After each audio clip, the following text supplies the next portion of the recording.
Hey, good morning, everybody. It is another great day to be alive. And in this week's episode, I had an interview with Ray Blakney. He's a serial entrepreneur who has created multiple 6 and 7 figure businesses. He's an expert bootstrapper, which means that he only uses $50 to $100 in order to get started with each and every business. Check out some highlights from this week's episode.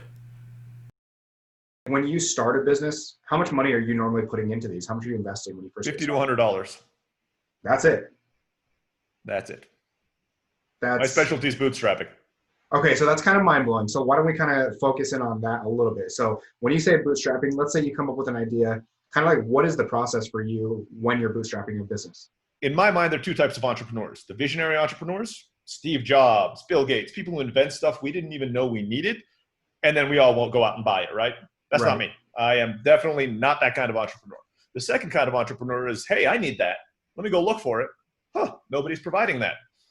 And then I'm like, let's see if anybody else is looking for it. So that's where my formula comes in. So first step is see if anybody else is looking for it. So what do I do for that? I'm in the online space. I go to Google keyword tools and I just see how many people in my potential market, so let's say the US or the world, depending on what you're selling, are looking for that every single month. So the next thing I do is I go out and I look if anybody's actually doing that. So you go on to Google and you take a look. Are there any stores for it? And if you say, no, there aren't, or the stores that are there are crappy, I can do a lot better than that. Then you move on to step number 3, which is, okay, if I sold to 1% of those people every month, it's conservative, but let's just say there's 5,000 people looking for a month. I do search engine optimization. I get on Google. I do paid ads. I get in front of them. I can sell to 1% of those. So I will make 50 sales a month of Ironman posters. You have to figure out how much profit will I make off of each Ironman poster. If it's $10 and I'm going to make 50 sales, that's $500 a month. I would say, no, I'm not doing that business. Mm-hmm. That's not worth my time.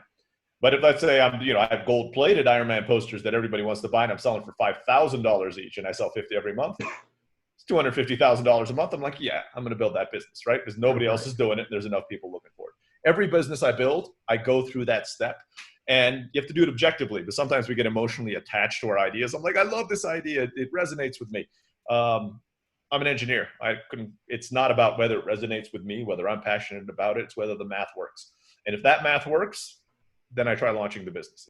What do you think the salary of the business owner is going to be that year if they made $100,000 a year? Yeah. No, let's say all the overhead, all the rent is all paid for. This is the profit that your business brought in. How much would you make?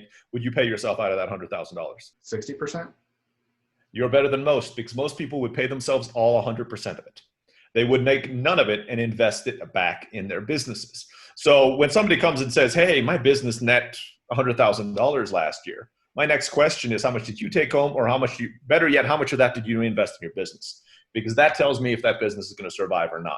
If you're making $100,000 a year off your business and spending $100,000 a year on your own personal stuff, you have a hobby. You're not building a business. Because one bad month, and while we're recording, this is going into COVID. This is a reason why all these businesses are going bankrupt. They're living at the edge. There are no savings in the bank, none of that stuff, and the business goes under. If you're constantly investing, it makes a whole lot. I mean, my wife and I have a super simple lifestyle. I drive a friggin' Hyundai. I mean, I have no fancy cars, no fancy houses, none of that, because most of what we make all the time gets reinvested. It's not going into our pockets for fancy bling items. It's not what we're looking for. We're looking to get the businesses up to a certain amount and exit, and that's when we're going to get paid. It's not overnight success. I joke that if I ever wrote a book, it'd be how to build a 7-figure business in a decade. Mm-hmm. And nobody would buy it because nobody wants to hear that. You don't see marketers on Facebook selling, work 10 years and you might make 7 figures. But if you think about it, most people work 10 years and never make 7 figures. True. You work in a company, chances are you will not have 7 figures in the bank in 10 years. You will not have a business that's worth 7 figures in 10 years.